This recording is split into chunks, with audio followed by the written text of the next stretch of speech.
আউযু বিল্লাহি মিনাশ শাইতানির রাজিম। বিসমিল্লাহির রহমানির রহিম। আচ্ছা, প্রথম হচ্ছে কি মুতা বলা হয় যে কোরআন, বিশেষ করে খ্রিস্টান মিশনারিরা উর্দু ওয়ার্ল্ডে, হিন্দি ওয়ার্ল্ডে, ইংলিশ ওয়ার্ল্ডে তো অবশ্যই, আরবেও, আমাদের এখানেও যে ইসলাম মোতাবেক নাকি নারীদের মুতা বিবাহ এটা বৈধ। আচ্ছা, নিকায় মুতা যেটা বলা হয়, নিকা মুতাটা কি? লিটারালি মানে হচ্ছে কি pleasure marriage is a private and verbal temporary marriage contract that is practiced in 12 Shia Islam, in which the duration of the marriage and the meher must be specified and agreed upon in advance. So নিকায় মুতা বা মুতা বিবাহটা হচ্ছে গিয়ে, এটা literal meaning হচ্ছে pleasure marriage. এখন এইটা একমাত্র যারা 12 শিয়া ইসলামের মধ্যে পৃথিবীতে অলমোস্ট প্রায় 11 থেকে 12% বা মোর দেন 10%, কেউ কেউ বলে 9 to 10% হচ্ছে কি যারা শিয়া ফলোয়ার। তো মেবি 11 to 12% হবে যারা শিয়া ইসলাম ফলো করে। এদের মধ্যে অনেক ভাগ আছে, জাইদি শিয়াইজম, ইসমাইলি শিয়াইজম, আর এটা হচ্ছে কি যেটা 12 শিয়াইজম, এবং এটা হচ্ছে মেজরিটি, এবং এটা ইরানে অলমোস্ট সবাই 12 শিয়াইজম ফলো করে। এর মধ্যেও আরো কিছু ভাগাভাগি আছে, এর মধ্যে কয়েকটা সেক্ট আছে। আমাদের যেমন সুন্নি ইসলামের কিছু ভাগ আছে, বিভিন্ন মত, বিভিন্ন থিওলজিকে কেন্দ্র করে, বিভিন্ন উসুল আকীদাকে কেন্দ্র করে ভাগাভাগি আছে, বিভিন্ন ল কে নিয়ে। তো একইভাবে শিয়া ইসলামেও। তো শিয়া ইসলাম মূলত যদি বলতে এক কথা শিয়া ইসলাম কি, এটা একটু আগে জানা দরকার। শিয়া ইসলামটা হচ্ছে মূলত, যদি এক কথায় বলতে হয়, শিয়াদের সাথে আমাদের সুন্নিদের মেইন পার্থক্য হচ্ছে এখানে যে আমরা বিশ্বাস করি যে খেলাফত এটা কোনো বংশীয় পরম্পরার মাধ্যমে পাওয়ার জিনিস না।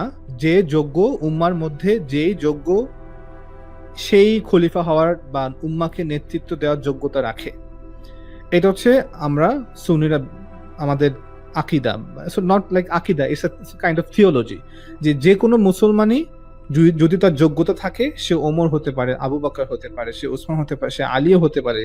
যে আপনি শুধুমাত্র প্রফেটের যে বানু হাশেম থেকে আসতে হবে বা কোরাইশ থেকে আসতে হবে, ব্যাপারটা এরকম না। কোরাইশে যেমন আবু বকর কোরাইশ থেকে ছিল, ওমর কোরাইশ থেকে ছিল, ওসমান রাদিয়াল্লাহু আনহু এবং আলী রাদিয়াল্লাহু তাআলা আনহু উনিও সবাই, ওনারাই কোরাইশ থেকে ছিল। পরবর্তী উমাইয়ারাও কোরাইশ থেকে, আব্বাসীয়রাও কোরাইশ থেকে।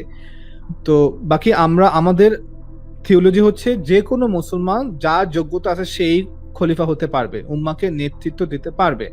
কিন্তু শিয়া ইসলামের যারা, বিশেষ করে যারা 12 শিয়া এবং অল শিয়ারাই, জাইদি শিয়া, ইসমাইলি শিয়া, সবাই এটা বিশ্বাস করে যে না, আহলে বাইত থেকে হতে পারে, অর্থাৎ আল্লাহ রসুলের বংশের মধ্যে মা ফাতিমা, এবং অর্থাৎ আল্লাহ রসুল তো একমাত্র তার মা ফাতিমার বংশটাই বাকি ছিল, বাকি ওনার সব সন্তানরা আগে মারা গেছে। তো এই হযরত ফাতিমা থেকে যে বংশ আসছে তাদের মধ্যে সীমাবদ্ধ। তো এইটা হচ্ছে আমাদের পার্থক্য। একটা পলিটিক্যাল পয়েন্ট অফ ভিউ কে নিয়ে এই দুইটা ডিভিশন হয়েছে, এটাকে বলা হয় পলিটিক্যাল ডিভিশন। সো এইটা হচ্ছে শিয়া ইসলাম। তো শিয়াদের মধ্যে এই প্র্যাকটিসটা আছে যে in which the duration of a marriage and মাহার মাস্ট বি স্পেসিফাইড, যেখানে মাহারটাকে, দেনমোহর যেটা আমরা বলি, দেনমোহরটাকে স্পেসিফাই করা হয়, এবং বিয়ের যে ডিউরেশন, সময় সীমা, এটা হতে পারে 1 ঘন্টা, হতে পারে 1 মাস, হতে পারে 1 বছর, 1 সপ্তাহ। এটা ডিপেন্ড অন যে দুই পক্ষ এগ্রি করবে সেটার উপরে। সো একটা নির্দিষ্ট সময়সীমা নির্ধারণ করে বিয়ের আগেই চুক্তিবদ্ধ থাকে যে আমরা এতদিনের জন্য বিয়ে করতেছি, এবং এই পরিমাণ তোমাকে মেহের, দেনমোহর তোমাকে দেওয়া হবে। সো এই দুইটা কন্ডিশনে থাকা হয় বিধায় এটাকে মুতা বিয়ে বলা হয়। It is a private contract made in a verbal or written form. এখন এটা একটা কন্ট্রাক্ট, অবশ্যই বিয়েটা একটা কন্ট্রাক্টই, এবং এটা হতে পারে ভার্বালি, হতে পারে রিটেন ফর্মে, হতে পারে, কোনো সমস্যা নাই, রিটেনই হতে হবে এমন কোনো শর্ত নাই। A declaration of the intent to marry and an acceptance of the term are required as in other forms of marriage in Islam. স্বাভাবিকভাবে ইসলামের যে প্রথাগত আমরা যে বিয়ে করি শরিয়া মোতাবেক, সেটার মধ্যে এই সেম কন্ডিশন যে দুই পক্ষের ইন্টেনশন মানে সবাইকে সম্মতি প্রকাশ করতে হবে, দুই পক্ষকে, ছেলেকেও মেয়েকেও। তো এটা হচ্ছে মুতা। তো মুতা যে মেইন প্রবলেম সেটা হচ্ছে কি এই কন্ডিশনটা, যে সময়সীমা নির্ধারণ করে দেওয়া হয়, যে 1 সপ্তাহ, 1 মাস, 1 বছর, 1 যুগ হতে পারে। কিন্তু বিয়ের যে শর্ত, ইসলামের যে বিয়ের শর্ত হচ্ছে এটাই, যে প্রথমত ছেলে এবং মেয়েকে উভয়কে স্বেচ্ছায় সম্মতি দিতে হবে বিয়ের জন্য। তাকে জবরদস্তি করে এটা করানো যাবে না। এটা হচ্ছে প্রথম কন্ডিশন, লিগালি বিয়েটা ইসলামী শারিয়া মোতাবেক হওয়ার জন্য। আল্লাহর চোখে, এটা আল্লাহর চোখে মানে আল্লাহ তাআলার যে শারিয়া দিছেন সে শারিয়া মোতাবেক এটা বিয়ে হওয়ার জন্য। কারণ আল্লাহ হচ্ছে সমস্ত কিছু শাহেদ, আমরা আল্লাহকে সাক্ষী রাখি। অর্থাৎ আমরা এটা যে লিগাল একটা সোশ্যালি এটা একটা গ্রহণযোগ্যতা পায়, এটা হচ্ছে মূলত এই কারণে যে আমরা আল্লাহকে সাক্ষী রাখতেছি যে আল্লাহ যে বৈধ পন্থা দিয়েছে সেই বৈধ পন্থার মাধ্যমে আমরা একজন ছেলে একজন মেয়ে একত্রে বসবাস করার সিদ্ধান্ত নেয়। তো বিয়ের প্রথম কন্ডিশন হচ্ছে যে ছেলে মেয়ে এগ্রিমেন্ট, সম্মতি থাকতে হবে, ছেলে মেয়েকে উভয়কেই সম্মতি প্রকাশ করতে হবে। আর দ্বিতীয় হচ্ছে কি ছেলেকে অবশ্যই তার যোগ্যতা মোতাবেক আপনার দেনমোহর প্রদান করতে হবে। যদি মেয়ে মাফ করে দেয় সেটা ভিন্ন কথা, সে ইচ্ছা মাফ করে দিলে। তো এখন নাস্তিক তো না তারা করে, বাট যারা ক্রিশ্চিয়ান মিশনারি তারা এটাকে খুব বেশি করে প্রচার করে যে কোরআন নাকি মুতা বিয়েটাকে অ্যালাউ করছে। তো একইভাবে এই অনেক রং প্র্যাকটিস যেটা নাকি ইহুদিদের মধ্যেও মুসা আলাইহিস সালামের শরীয়ত না, কিন্তু ইহুদিরা অনেক রকমের বিধান চালু করছে। ঠিক একইভাবে ইব্রাহিম আলাইহিস সালামের পরে, ইসমাইল আলাইহিস সালামের পরে প্রায় 2200 2300 400 বছর একটা গ্যাপ আল্লাহ রসুল পর্যন্ত। এই 2200 2300 বছর বা 2000 বছরের মধ্যে প্রকৃত শারিয়া না থাকার কারণে, আল্লাহ তাআলার নবুয়ত কন্টিনিউয়াস না থাকার কারণে এই 2000 বছরের মধ্যে অনেক রং প্র্যাকটিস ঢুকছে সমাজের প্রচলিত বিভিন্ন প্রথা। তো এর মধ্যে একটা রং প্র্যাকটিস ছিল হচ্ছে এই মুতা বিয়েটা, যে আরবের লোকেরা যেহেতু তারা বিভিন্ন দূরত্বে সফর করত 1 মাস 2 মাস 3 মাসের জন্য, তখন তারা সেই এলাকাতে গিয়ে টেম্পোরারি বিয়ে করত, বা সফরের মধ্যে বিভিন্ন এলাকাতে বিভিন্ন জায়গাতে তারা টেম্পোরারি বিয়ে করত ঘন্টাখানেকের জন্য, কয়েক ঘন্টার জন্য, 1 দিন 2 দিন 3 দিনের জন্য, যেখানে তারা রেস্ট নিত। তো এটা একটা রং প্র্যাকটিস, এটা মানুষ তারা নিজেরাই এটাকে ক্রিয়েট করছে। মানুষ নিজেই এই ধরনের প্র্যাকটিস ক্রিয়েট, যেমন ধরেন আমি এক্সাম্পল দিই, আমাদের এখন এখান থেকে লিভ টুগেদার, যে একটা ছেলে একটা মেয়ে বৈবাহিক সম্পর্ক ছাড়াই স্টুডেন্ট লাইফেই তারা ক্লাসমেট, তারা ইউনিভার্সিটি ক্লাস করতেছে, এখন তারা দুজনে একই সঙ্গে একটা ফ্ল্যাটে ভাড়া করে একসঙ্গে থাকতেছে, লিভ টুগেদার করতেছে। এখন এইটা হচ্ছে আমাদের ওন একটা ক্রিয়েটেড একটা সিস্টেম। এইভাবেই আরবের জাহিলিয়াতের যুগে তারাও এভাবে অনেক রং প্র্যাকটিস বের করছে। ইসলাম আসার পরে, ইব্রাহিমের ধর্মকে পুনরুজ্জীবিত করার পরে, রিভাইভ করার পরে আল্লাহ তাআলা আবার এই সমাজের রং প্র্যাকটিসকে হারাম ঘোষণা করছে, যে এটা রং প্র্যাকটিস। যেমন আরবরা তাদের মাদেরকে বিয়ে করত, তাদের বাবারা ধরেন তাদের বাবাদের একাধিক ওয়াইফ ছিল, 4 জন 5 জন 6 জন 10 জন ওয়াইফ ছিল। তো দেখা যায় অনেক ক্ষেত্রে বাবা মারা গেলে সন্তানরা কি করত, বাবার রেখে যাওয়া স্লেভদেরকেও তারা, যে কনকিউবাইন যারা, তাদেরকে গ্রহণ করত। আবার যারা লিগালি বিয়ের মাধ্যমে ওয়াইফ বা তার সৎমাদেরকেও তারা ভাগাভাগি করে নিত। এটা একটা রং প্র্যাকটিস। আল্লাহ তাআলা এগুলাকে নিষেধ করছে কোরআনের মধ্যে, যে এগুলো তোমাদের বানানো নোংরা পদ্ধতি, নোংরা সমাজের প্রথা। তো এইভাবে আল্লাহ তাআলা এই মুতাটাকেও আল্লাহ তাআলা ব্যান করছে, যে এটা সমাজে চলতেছে, তোমাদের এখানে আরবে চলতেছে, মক্কা মদিনাতে, পুরো আরবে, হিজাজে, নাজদে চলতেছে, ইয়েমানে চলতেছে, কিন্তু এটা রং প্র্যাকটিস। তো আল্লাহ এমন কখনোই হবে না যে আল্লাহ রসুল এটাকে হারাম, মানে এটা তো হালাল ছিল সমাজের মধ্যে, মানুষ এটাকে হালাল মনে করতো। ইসলাম আসার পরে এটাকে হারাম করলো, আবার হালাল করলো, আবার হারাম করলো। শারিয়া কোনো পুতুল খেলা না। আল্লাহ তাআলা যখন কোনো সিদ্ধান্ত দেন, এটা কোনো পুতুল খেলা না। আল্লাহ তাআলা একবারে হারাম করছে, বাস একবারে হারাম করছে। এই হারামটা এটা আল্লাহ রসুলের সুন্নাহর মাধ্যমে প্রমাণিত। আল্লাহ রসুল এই ধরনের রং প্র্যাকটিস গুলাকে উনি নবী হিসেবে এই ধরনের প্র্যাকটিসকে ব্যান করছেন। যখন উনি খেলাফত প্রতিষ্ঠা করছেন, উনি ওনার ইসলামিক স্টেট প্রতিষ্ঠা করছেন মদিনাতে, তিনি তখন আরবের সকল রং প্র্যাকটিসকে নিষিদ্ধ ঘোষণা করছেন একে একে, ধাপে ধাপে। আল্লাহ বলতেছেন সূরা নিসা 24 নম্বর আয়াতে, also forbidden are married women except female captives in your possession. This is Allah's commandment to you. Lawful to you are all beyond this, as long as you seek them with your wealth in a legal marriage, not in fornication. So Allah Ta'ala, এটা নিয়ে আমরা গত একটা লাইভে details আলোচনা হয়েছে, বাকি এই মুতার পয়েন্ট অফ ভিউ থেকে আলোচনা করা হয়নি। আল্লাহ বলতেছেন, আল্লাহ তাআলা এর আগের আয়াতে বিভিন্ন সম্পর্ককে বলে বলছেন এই সম্পর্কে কাউকে বিয়ে করা যাবে না, যেমন মা, বোন, শাশুড়ি, তারপরে খালা, ফুফু এভাবে নাম নিয়ে নিয়ে বলছেন যে এদেরকে বিয়ে করা যাবে না। তাছাড়াও কোনো বিবাহিত নারীকেও বিয়ে করা যাবে না, অর্থাৎ একজন মহিলা যে অলরেডি বিবাহিত তাকে সে তালাক প্রাপ্ত না হলে তাকেও বিয়ে করা যাবে না। Except female captives in your position, শুধুমাত্র যে সমস্ত নারীরা যুদ্ধের মাধ্যমে যুদ্ধবন্দী হয়ে তোমাদের কাছে আসছে, এখন তারা ইসলাম গ্রহণ করছে, এখন তারা বিয়ে করতে চাচ্ছে, কিন্তু সে এখন তালাক প্রাপ্তা নয় সে, কারণ সে তার স্বামী থেকে তালাক নেয় নাই, কারণ যুদ্ধের মাধ্যমে সে যুদ্ধবন্দী হয়েছে, তার স্বামী অন্যত্র আছে, যুদ্ধ থেকে সে পলায়ন করছে বা সে মারা গেছে কিনা তাও জানা নেই। এখন সে মদিনাতে আর তার হাজবেন্ড শত্রুপক্ষের এলাকাতে সে বাস করতেছে, এখন তার থেকে তালাক নেওয়া পসিবল না, তো সেই ক্ষেত্রে তালাক অটো হয়ে যাবে, যেহেতু এখানে তালাক নেওয়া পসিবল না আর সে যুদ্ধবন্দী হয়ে আছে এবং এখন সে বিয়ে করতে চাচ্ছে, তো সেখানে সে তালাক ছাড়াই সে বিয়ে করতে পারবে। তাছাড়া অন্য যে কোনো নারীকে স্বাভাবিক অবস্থায় তালাক নিয়েই তাকে অন্যত্র বিয়ে করতে হয়, বা কোনো পুরুষ কোনো নারীকে বিয়ে করতে হলে অবশ্যই যেন সে তালাক প্রাপ্ত হয়, কোনো বিবাহিত সম্পর্কে অলরেডি সে ইনভলভ না থাকে, এমন কাউকে হতে হবে। এটা হচ্ছে আল্লাহ তাআলা কমান্ডমেন্ট এবং এটা লফুল টু ইউ, তোমার জন্য এটাই বৈধ। Okay, as long as you seek them with your wealth, যতক্ষণ পর্যন্ত না তোমরা তাদেরকে আহ্বান করবে বিয়ের জন্য ওয়েলথের মাধ্যমে, ইন আ লিগাল ম্যারেজ, অবশ্যই লিগালি, এবং এটাকে আমরা আমাদের রিলিজিয়াস টার্মিনোলজিতে মাহের বলি বা দেনমোহর বলি বা মেহের বলি, নট ইন ফর্নিকেশন। তোমরা এই জন্য করবে না যে আমরা চাচ্ছি যে কোনো ফর্নিকেশনে ইনভলভ হইতে না, এই জন্য না, একটা পবিত্র সম্পর্কে আবদ্ধ হওয়ার জন্য তোমরা সেই নারীকে দেনমোহরের মাধ্যমে আহ্বান করবে, এই গিফট তাকে দিয়ে তাকে আহ্বান করবে বিয়ের জন্য। এখানে আমরা ডিল করতেছি মুতা নিয়ে, যে এটা কি টেম্পোরারি ম্যারেজ কিনা। এখানে যে বিয়ের কথা বলা হচ্ছে, তাদেরকে আহ্বান করো বিয়ের জন্য তোমাদের মোহর প্রদানের মাধ্যমে, এটা কি টেম্পোরারি কিনা। এটা টেম্পোরারি কিভাবে হয়, এটা যে বেসিক, মানে আমরা যে বাংলা ভাষায় কথা বলি বা ইংরেজি ভাষায় কথা বলি বা আরবিতে কথা বলি, এখানে টাইম লিমিটেশন কোথায় বলা আছে? নাই, বলা নাই টাইম লিমিটেশন কথা, এখানে নর্মাল বিয়ের কথা বলা হচ্ছে।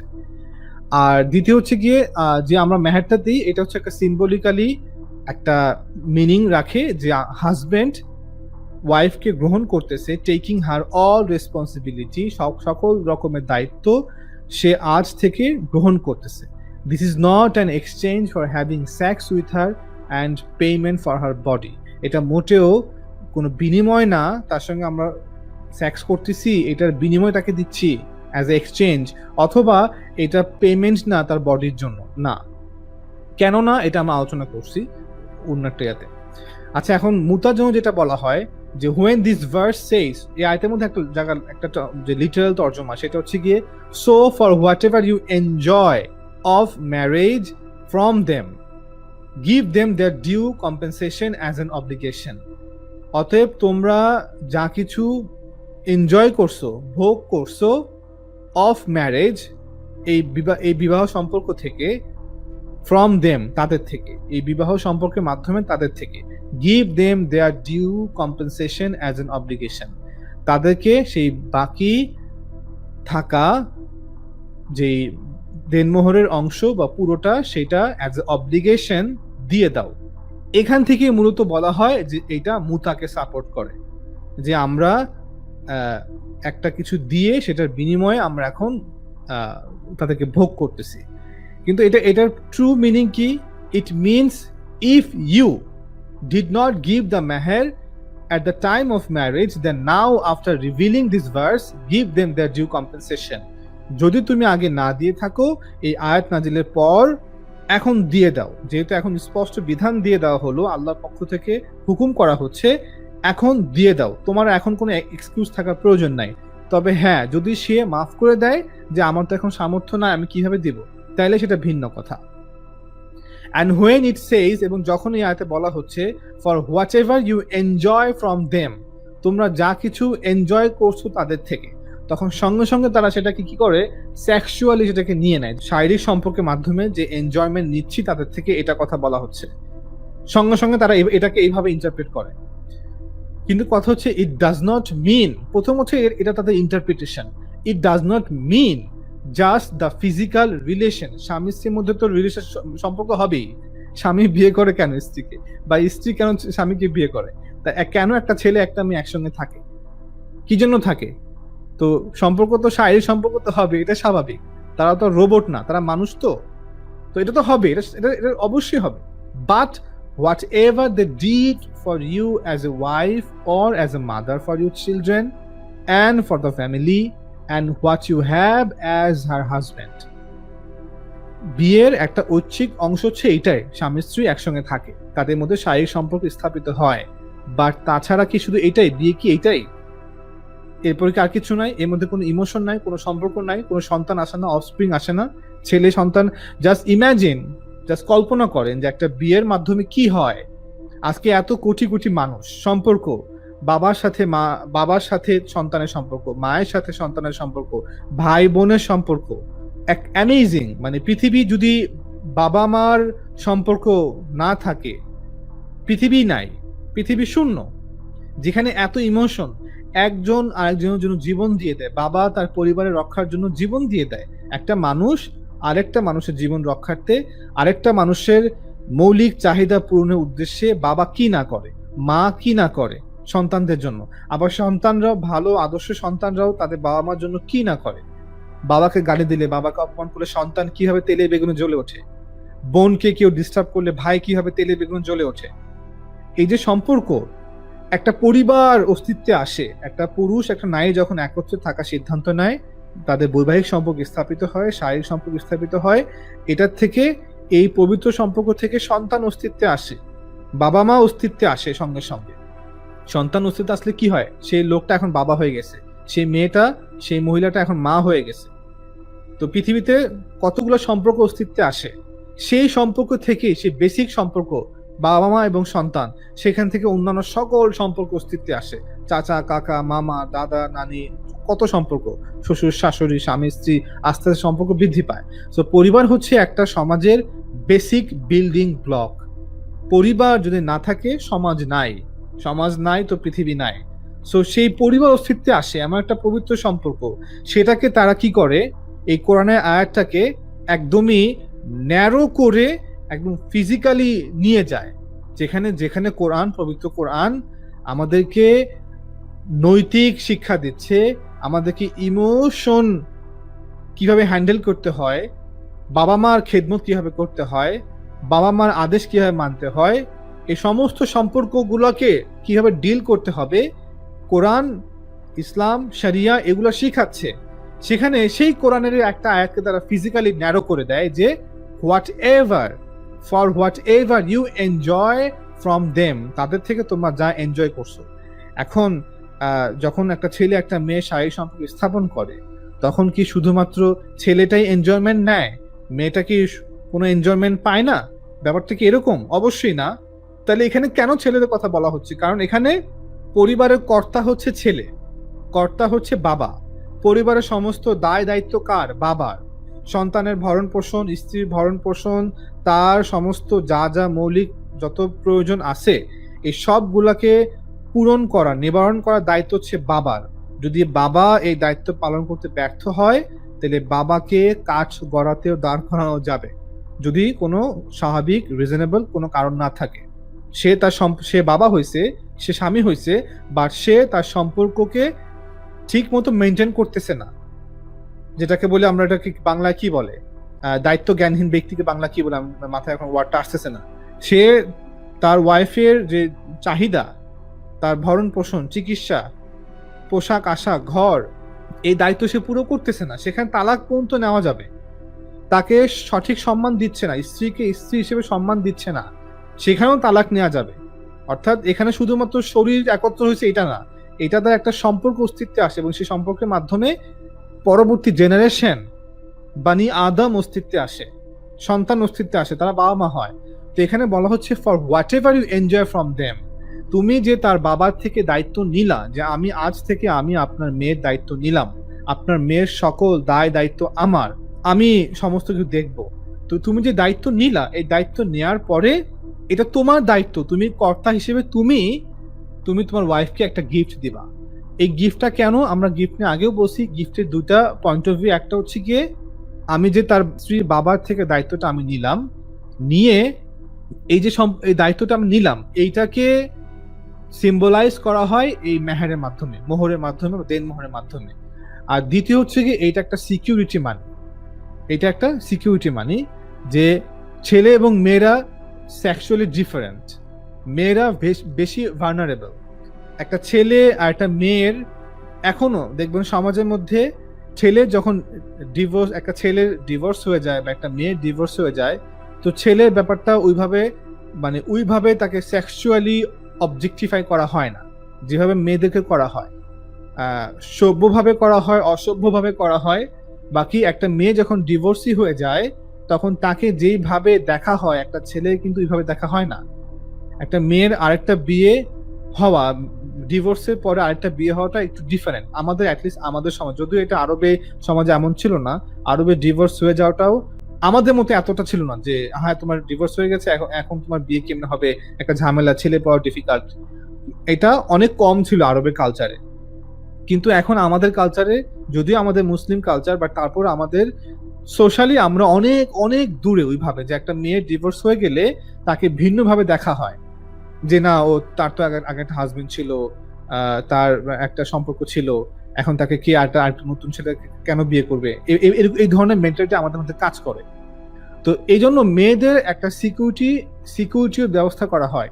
এটা হচ্ছে আরেকটা ডাইমেনশন, যেহেতু ছেলে এবং মেয়েরা sexually different from each other, এই কারণে।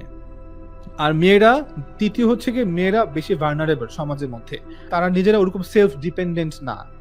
কেন? একটা ছেলে এবং একটা মেয়ে যখন একত্রে বসবাস করে, তখন ছেলেকে কর্তা করা হয়। এটা আগে বললাম না যে আর রিজালু কাওয়ামুনা আলান নিসা, ছেলেকে দায়িত্ব দেওয়া হয়। একটা ছেলে যদি বিয়ে করতে হয়, তাকে অবশ্যই সেলফ ডিপেন্ডেন্ট হতে হবে, যে সে তার নিজের ভরণ পোষণের দায়িত্ব সে নিতে পারবে, এবং সে আরেকজন মানুষের, তার স্ত্রীর ভরণ পোষণের বেসিক সমস্ত দায়িত্ব তার সাধ্য মোতাবেক সে নিতে পারবে মিনিমাম। তাহলেই সে বিয়ে করতে পারবে এবং তার সন্তান আসবে, সেটাও সেই দায়িত্ব সে নিতে পারবে, সে সন্তানদের দায়িত্ব সে নিতে পারবে, অন্ন বস্ত্র বাসস্থান শিক্ষা চিকিৎসা সবকিছু সে নিতে পারবে। তো এই দায়িত্ব হলেই একটা ছেলে বিয়ে করতে পারবে। সে, তার 1 টাকার মুরুদ নাই, সে চাইলে বিয়ে করতে পারবে না, কারণ সে, তাকে কর্তা করা। আর রিজালু কাওয়ামুনা আলান নিসা, তাকে এই দায়িত্ব দেওয়া হয়েছে আল্লাহর পক্ষ হতে, যে একটা ছেলে একটা মেয়ে যখন একত্র হবে, তখন কিভাবে তাদের খাওয়ার ব্যবস্থা হবে। খাবারের চালের অর্ধেক টাকা মেয়ে দিবে, অর্ধেক টাকা ছেলে দিবে। সবজির অর্ধেক টাকা ছেলে দিবে, অর্ধেক টাকা মেয়ে দিবে। মাংসের, মাছের, ডিমের অর্ধেক টাকা ছেলে দিবে, অর্ধেক টাকা মেয়ে দিবে। ঘরের অর্ধেক টাকা ভাড়া সে দিবে, অর্ধেক ভাড়া সে দিবে। সবকিছু কি এভাবে চলবে? না, এভাবে চলবে না। আল্লাহ বলছেন না, পুরো দায়িত্ব হচ্ছে গিয়ে ছেলের, ছেলে পুরো দায়িত্ব উঠাবে। যদি এই মুরদ থাকে তাহলে সে বিয়ে করবে, আর মুরদ না থাকলে তুমি সাওম পালন করো, রোজা রাখো, সবর করো। যখন তোমার সামর্থ্য হওয়া আগ পর্যন্ত তুমি সবর করো। যখন তুমি একটা মানুষের দায়িত্ব নিতে পারবা, আর রিজালু কাওয়ামুনা আলান নিসা, কওয়াম হওয়ার মতো যোগ্যতা তোমার আসবে, তখন তুমি বিয়ে করবা। তো ছেলেরা হচ্ছে গিয়ে সেলফ ডিপেন্ডেন্ট হতে হয় বাই নেসেসিটি বা আউট অফ নেসেসিটি। এই সামর্থ্য আপনাকে অর্জন করতেই হবে, না হলে আপনি বিয়ে করার দরকার নেই আপনার। আর আপনি যদি বিয়ে করেন এবং দায়িত্ব পালন না করেন, তাহলে আপনাকে আইনের কাঠ গড়ায় দাঁড় করানো যাবে, এবং আপনাকে শাস্তিও দেওয়া যাবে লিগালি, শরিয়া আইন অনুযায়ী। এবং যদি সন্তান হয়, সন্তানের দায়িত্ব না পালন না করলেও তাকে আইনের কাঠগড়ায় দাঁড় করানো যাবে। যেই কারণে আমরা ছেলেদেরকে অবশ্যই সেলফ ডিপেন্ডেন্ট হতে হয়। এখন মেয়েরা ওইভাবে হতে হয় না। দ্বিতীয় হচ্ছে গিয়ে, আমি বললাম যে ছেলে এবং মেয়েরা উভয় সেক্সুয়ালি ডিফারেন্ট, সমাজ তাদেরকে বিভিন্নভাবে দেখে, অন্যভাবে দেখে। একটা ডিভোর্সি ছেলেকে, এক ডিভোর্সি মেয়েকে সমাজ ভিন্নভাবে দেখে, এবং এটা বায়োলজিক্যালিও সেক্সুয়ালিও আমরা ডিফারেন্ট, এই কারণে। আর তৃতীয় আরেকটা বললাম যে এটা হচ্ছে কি একটা সিম্বলিক এক্সপ্রেশন, ছেলেটা মেয়েটা দায়িত্ব নিচ্ছে, এটাকে এই দেনমোহর দ্বারা প্রকাশ করা হয়। আর আরেকটা কথা বলছিলাম হচ্ছে কি, এটা হচ্ছে একটা security money. For all this reasons, এটা হচ্ছে আলটিমেটলি মেয়ের জন্য একটা সিকিউরিটি মানি। তো এখানে এইটাই বলা হচ্ছে যে for whatever you enjoy from them, তুমি তার থেকে যা এনজয় করছো। কি কি এনজয়মেন্ট? একটা হচ্ছে ফিজিক্যাল রিলেশন তো বটেই, আরো কি কি enjoyment? Whatever they did for you as a wife, একজন ওয়াইফ তোমার জন্য কি করে, একজন ওয়াইফ স্বামীর জন্য কি করে, সে একটা পরিবারের দায়িত্ব নেয়, সে একটা পরিবারের রান্না বান্না, ঘর গোছানো, একটা পরিবারকে, একটা ঘরকে সে দেখভাল করে, যেটা তোমার সংসার, তোমারও করা দরকার, বাট তুমি রিলিফ পাচ্ছ তার কারণে। তোমার অনেক কাজ তো, হ্যাঁ তোমাকে অনেক কাজ করতে হচ্ছে, তোমাকে টাকা ইনকাম করতে হচ্ছে, স্বামী হিসেবে স্বামীর দায়িত্ব পালন করতে হচ্ছে, বাবা হলে বাবার দায়িত্ব পালন করতে হচ্ছে, বাট সে তো অনেক কিছু করতেছে। আলটিমেটলি সন্তান তোমার, মানে সন্তানের উপর বাবা মার উভয়ের অধিকার, কিন্তু লিগাল অথরিটি বাবার বেশি। মানে সন্তান হিসেবে তো সন্তান বাবা মাকে দেখভাল করবে, মাকে মাকে বেশি করবে। হাদিসে বলা আছে যে মাকে 3 গুণ বাবার থেকে, এটা হচ্ছে গিয়ে এহসান হিসেবে অন্যভাবে। কিন্তু লিগালি যখন সন্তান হবে, সন্তানের পুরো দায়িত্ব বাবার, মায়ের না। সবকিছু একদিকে ইন্ডিকেট করতেছে, আমি যেটা মানে বলার চেষ্টা করতেছি যে অথরিটি, রেসপন্সিবিলিটি সব বাবার উপরে। এখন তারপরও তোমার সন্তান সে, কারণ তোমার দায়িত্ব, স্ত্রীর দায়িত্ব না। সে মা হিসেবে তো করবেই, সন্তানের ছোটবেলায় যাকে লালন পালন করতে যা যা করার সে তো মা করবেই, বাট আলটিমেটলি তোমার দায়িত্ব সন্তানের জন্য সবকিছু। যদি মা করতে অপারগ হয়, তোমাকে তার অন্য ব্যবস্থা করতে হবে যে তোমার সন্তান যেন ঠিকভাবে লালন পালন হয়। মা অসুস্থ, মা করতে পারতেছে না, তো তোমাকে অন্য একজন মেয়ে ধাত্রী নিয়ে আসতে হবে তোমার সন্তানের জন্য, যাতে সন্তান ঠিক মতো তার দেখভাল করা যায়। So wife, whatever they did for you as a wife, এটা একটা তোমার জন্য যা কিছু সে করতেছে অ্যাজ এ ওয়াইফ হিসেবে, or as a mother of your child or you children, তোমার সন্তান বা সন্তানদের জন্য সে মা হিসেবে যা করতেছে, অ্যান্ড ফর দ্য ফ্যামিলি, এবং পুরো পরিবারের জন্য যা করতেছে, এক্সটেন্ডেড ফ্যামিলির জন্য যা সে, এক্সটেন্ডেড ফ্যামিলির জন্য যা সে করতেছে, and what you have as her husband, এবং তুমি যা কিছু পাইছো তার হাজব্যান্ড হিসেবে, এই সব কিছুর জন্যই তাকে একটা গিফট দিতে হবে একদম বিয়ের শুরুতেই, যে তাকে সম্মাননা দেওয়া। লাইক যেভাবে আমাদের সমাজের মেন্টালিটি, যে আমাদের নারীদেরকে, দুঃখের বিষয় হচ্ছে সবাই তো না, বাট এখনো আমাদের সমাজে হাজবেন্ডরা তাদের ওয়াইফদেরকে ওইভাবে দেখে না, সম্মানের চোখে দেখে না। সবার কথা বলতেছি না, বাকি খারাপ এক্সাম্পলও কম না আমাদের সমাজে, বাংলাদেশে খারাপ এক্সাম্পলও কম না, যেখানে স্ত্রীকে স্ত্রী হিসেবে ট্রিট করা হয় না। কুলাঙ্গার পুরুষ আছে সমাজের মধ্যে, গ্রামাঞ্চলে আছে, শহরেও আছে, তাদের ওয়াইফদেরকে মনে করে ওয়াইফ তো করবে, এটা যা বলবো তাই করতে সে বাধ্য, কেন করবে না, এবং তাকে ঠিক মতো মানে ভার্বালি অ্যাবিউজ করে, ফিজিক্যালি অ্যাবিউজ করে। না, এইভাবে করা যাবে না। সে সম্মান পাওয়ার যোগ্য, সে তোমার সন্তানের মা হবে এবং সে তোমার ওয়াইফ, এবং তুমি দায়িত্ব নিচ্ছ, স্বেচ্ছায় দায়িত্ব নিচ্ছ যে হ্যাঁ আমি আপনার মেয়ের সকল দায়িত্ব আমি নিচ্ছি। এই সমস্ত কিছু সামনে রেখে একটা গিফট তাকে অনার করবা প্রথমে, যাতে সে অনার ফিল করে, এবং এটা তার সিকিউরিটি মানিও। তো এই সব কিছু একত্রে বলা হচ্ছে যে whatever you enjoy from them, যা কিছু তুমি এনজয় করছো তাদের থেকে, যা কিছু সে করছে তোমার জন্য, তোমার পরিবারের জন্য, তোমার সমাজের জন্য। তাহলে কি বলো আমি করি নাই? বাবা হিসেবে কি আমার খাটনি কম? আমার সন্তানের অসুস্থ হলে এই চিকিৎসার অর্থ, তার শিক্ষার জন্য অর্থ, তার খাবারের জন্য অর্থ, ইভেন আমার ওয়াইফের জন্য অর্থ, এটা কে করে? তা আমি করি। সারাদিন গাধার মতো কে খাটে? আমি করি। তাহলে তাহলে আমাকে কে দিবে? আমাকে গিফট কে দিবে? আমি তো গিফট পাওয়ার যোগ্য, ওয়াইফ আমাকে গিফট দিবে, কেন আমাকে গিফট দিবে না? আমি কি খাটতেছি না গাধার মতো? তো আমি রাত দিন খাটতেছি, সারাদিন বাইরে ঘাম ঝরে কার? আমার কি কম ঝরে? কিন্তু আল্লাহ বলছে না, এইভাবে হবে না, যে কার ঘাম বেশি ঝরলো, কে কষ্ট বেশি করলো, ইট ডাজন্ট ম্যাটার। কথা হচ্ছে আল্লাহ বলছে আর রিজালু কাওয়ামুনা আলান নিসা, তোমাকে দায়িত্ব নিতে হবে। তুমি পুরুষ, তুমি কি স্বেচ্ছায় পুরুষ হইছো? না, আমি স্বেচ্ছায় পুরুষ হই নাই, আল্লাহ আমাকে পুরুষ করছে, আমি পুরুষ। আল্লাহ যাকে নারী করবে সে নারী। আল্লাহ সিদ্ধান্ত নিছে আদমকে এগুলা করতে হবে, আর হাওয়াকে এগুলা করতে হবে। সমস্ত আদম তোমরা আর রিজাল, এবং তোমরা কাওয়ামুনা আলান নিসা, তোমরা রিজাল হওয়ার কারণে কাওয়ামুনা আলান নিসা, আর সমস্ত হাওয়ারা এই দায়িত্ব পালন করবে। তোমাকে ঘানি টানতে হবে। তুমি যখন বাবা হবা, কোনো এক্সকিউজ দেওয়া চলবে না যে একটা সন্তান হইলো, এখন আমি কেন, আমার কি ঠেকা পড়ছে যে আমি এত সন্তানের সমস্ত চিকিৎসা, তার শিক্ষা, তার খাদ্য, সব দায়িত্ব আমি করব কেন? এবং সে বালেগ হওয়া পর্যন্ত কেন? আমি 1 বছর করব, আমি 2 বছর করব, কেন করব না? তুমি বাবা হইছো, বাবা এমন একটা সম্পর্ক যে তোমার ঔরস থেকে সে আসছে, এবং তোমাদের অফস্প্রিং, তোমাকে তার সমস্ত দায়িত্ব নিতে হবে। এখানে মানে এক ধরনের যে অনিচ্ছা মানে অনাগ্রহ দেখালে চলবে না, আর এমনটা হয়ও না স্বাভাবিকভাবে। তো আমি যেটা যেটা আমি বলতে চাচ্ছি যে বাই গড গিভেন, যেটা নাকি আল্লাহ প্রদত্ত, তুমি যখন পুরুষ হবা, তুমি যখন কোনো মেয়েকে বিয়ে করবা, তখন অটোমেটিক্যালি তোমাকে এই দায়িত্ব নিতে হবে, কোনো এক্সকিউজ দেওয়া চলবে না।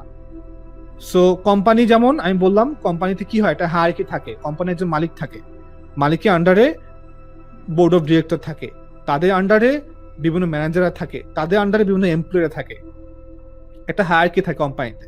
তো মালিক যখন হইছো কোম্পানির, তোমাকে সমস্ত এই ঋণের বোঝা তোমাকে নিতে হবে, সমস্ত লাভ ক্ষতির দায়ভার তোমাকে নিতে হবে, জেলে ঢুকলে তোমাকে ঢুকতে হবে, দেউলিয়া হলে তোমাকে ভুগতে হবে। তো এটা আমি একটা এক্সাম্পল দিলাম। তো পরিবার একটা কোম্পানি, পরিবারের মধ্যে আল্লাহ তাআলা বলছে মালিক কয়জন, দুইজন। এই যে 50-50, ছেলেকে 15 দিন তুমি স্কুল নিয়ে, 15 দিন আমি স্কুলে নিব, 15 দিন তুমি স্কুল থেকে নিয়ে আসবা, 15 দিন আমি ওকে স্কুল থেকে নিয়ে আসবো, সবকিছু 50-50 করবো। প্লেট তুমি দুইটা ধোয়া, দুইটা আমি ধুইবো, এই সবকিছু ভাগাভাগি করবো, এভাবে কাপড় সবকিছু এভাবে করবো। আল্লাহ বলছে না এইভাবে, এইভাবে সমাজ চলে না, এইভাবে পরিবার চলে না। আল্লাহ বলছে যে তোমাকে যখন কাওয়াম করা হয়েছে, তোমাকে দায়িত্ব নিতে হবে, এবং আল্লাহ তোমাকে দায়িত্ব দিচ্ছেন। এই দায়িত্ব দেওয়ার কারণে তোমাকে কিছু ক্ষমতাও দিচ্ছেন, তোমাকে ক্ষমতা দিচ্ছেন, শুধু ক্ষমতা দেন নাই, দায়িত্ব দিচ্ছেন। আবার শুধু দায়িত্ব দেন নাই, ক্ষমতাও দিচ্ছেন, কারণ ক্ষমতাকে প্রয়োগ করতে হলে তোমাকে দায়িত্বশীল হতে হবে। আর দায়িত্ব যখন দেওয়া হবে, সেই দায়িত্বকে পালন করার জন্য তোমাকে ক্ষমতাবানও হতে হবে। সো আল্লাহ তাআলা যখন কাউকে খলিফা করেন, যখন কাউকে প্রধানমন্ত্রী করেন, যখন কাউকে রাষ্ট্রপ্রধান করেন, কোম্পানির মালিক করেন, কাউকে বাবা করেন, তখন বাবা হিসেবে, কোম্পানির মালিক হিসেবে, প্রধানমন্ত্রী হিসেবে, প্রেসিডেন্ট হিসেবে, খেলাফতের খলিফা হিসেবে তাকে দায় দায়িত্ব নিতে হবে, তাকে হার্ডওয়ার্ক করতে হবে। সো এই জন্য তোমাদের ছেলে হয়ে কোনো এক্সকিউজ চলবে না যে কেন সে, আমি কেন গিফট দেবো, সে আমাকে কেন গিফট দেবে না, আমি তো কষ্ট করি, সে কষ্ট করলে কি আমি তার চেয়ে কোন দিকে কষ্ট কম করি? না, এটা চলবে না। সো আই হোপ ব্যাপারটা ক্লিয়ার। এখানে এনজয়মেন্টটা শুধুমাত্র ফিজিক্যাল এনজয়মেন্ট না, কারণ এনজয়মেন্ট তো মেয়েও পায়, তাহলে মেয়েও গিফট দিবে ছেলেকে। ছেলে এনজয়মেন্ট পাচ্ছে মেয়ের থেকে, তাই গিফট দিচ্ছে, তাহলে মেয়েও তো এনজয়মেন্ট পাচ্ছে, তো সেও গিফট দিবে ছেলেকে। না, আল্লাহ তাআলা ব্যাপারগুলোকে এইভাবে দেখেন না। এখানে হচ্ছে গিয়ে মা হিসেবে, তোমার স্ত্রী হিসেবে সে যা যা করতেছে, তাকে প্রথমেই একটা অনার করো, তাকে একটা গিফট দাও, একটা সিকিউরিটি মানিও, এটা হয়ে যাবে আলটিমেটলি। আপনার যে সন্তান, এই সন্তান হওয়ার পর যদি মা অপারগ হয়, যদি বলে যে আমি তোমার আমি সন্তানকে দুধ দুধ খাওয়াবো না, আমি সন্তানকে লালন পালন করবো না, তাহলে কিন্তু আপনি আইনগতভাবে আপনার ওয়াইফের এগেনস্টে কোনো ব্যবস্থা গ্রহণ করতে পারবেন না ইসলামের শরিয়া মোতাবেক। কিন্তু অপরদিকে যদি হাজবেন্ড কোনোভাবে বেসিক তার সাধ্য মোতাবেক দায়িত্ব পালনে ব্যর্থ হয়, তাকে আইনের কাঠগড়ায় দাঁড় করানো যাবে। Quite opposite. কিন্তু নর্মালি এটা হয় না। নর্মালি একজন মা তার সন্তানকে লালন পালন করবে, মা থেকে ভালো আর কে বাসে সন্তানকে। কিন্তু আমরা এখানে লিগ্যাল ফ্রেমওয়ার্কের কথা বলতেছি। এখানে একটা লিগ্যাল এখানে সবকিছুরই একটা ইমোশনাল ব্যাপার স্যাপার থাকে, কিন্তু আরেকটা হচ্ছে, একটা হচ্ছে ইমোশনাল ডাইমেনশন, একটা হচ্ছে কি লিগ্যাল ডাইমেনশন। আমরা লিগ্যাল ডাইমেনশন থেকে কথা বলতেছি। স্বামী তার স্ত্রীকে ভালোবাসবে, স্ত্রীও তো, স্বামী তো তার স্ত্রীকে মেপে মেপে ভালোবাসে না, স্ত্রীও তো স্বামীকে মেপে ভালোবাসে না, সন্তানদের প্রতি ভালোবাসে মেপে ঝেপে হয় না, এই ধরনের সম্পর্ক মেপে ঝেপে হয় না। এটা হচ্ছে হয়, কিন্তু তারপরেও লিগ্যাল ফ্রেমওয়ার্ক প্রয়োজন হয়, প্রত্যেকের দায়িত্ব বুঝিয়ে দেওয়া প্রয়োজন হয়, যেটা আল্লাহ তাআলা করছেন।